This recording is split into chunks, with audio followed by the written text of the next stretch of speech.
Ya. Jangan lagi kau berpikir ndak usah urus pilkada, ndak usah kau pergi nyoblos, goblok.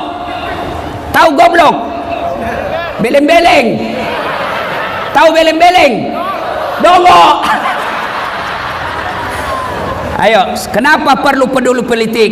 Dek, kamu bilang begini, sudahlah kau sekolah aja yang baik. Kau pergi sekolah dari jam 7, pulang setengah 4. Tiap hari kau ranking 1 selesai kuliah.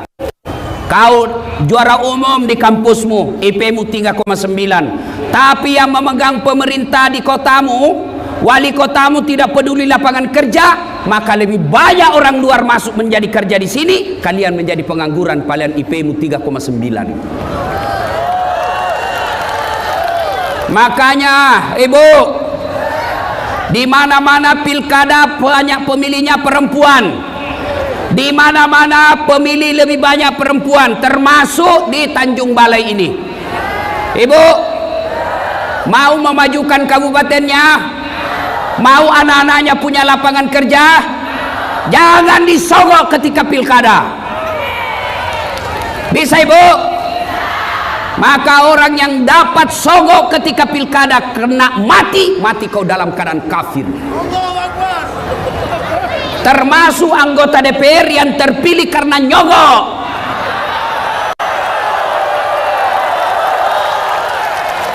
Ada begitu di Tanjung Balai. Banyak. Kau salah, kenapa kau pilih dongok? Mestinya jangan kau pilih.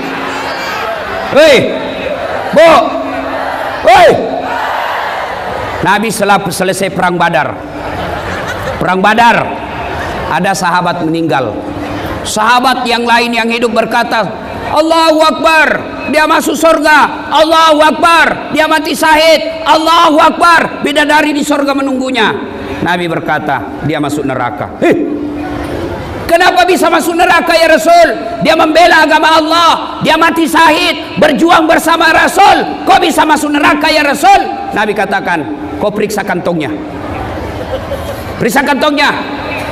Ternyata ada barang Baitul Mal yang ada di kantongnya yang diambil secara tidak halal.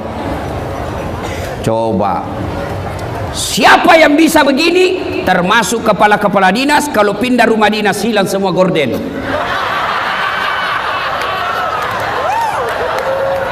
Yang ketawa orang serius ini, bos.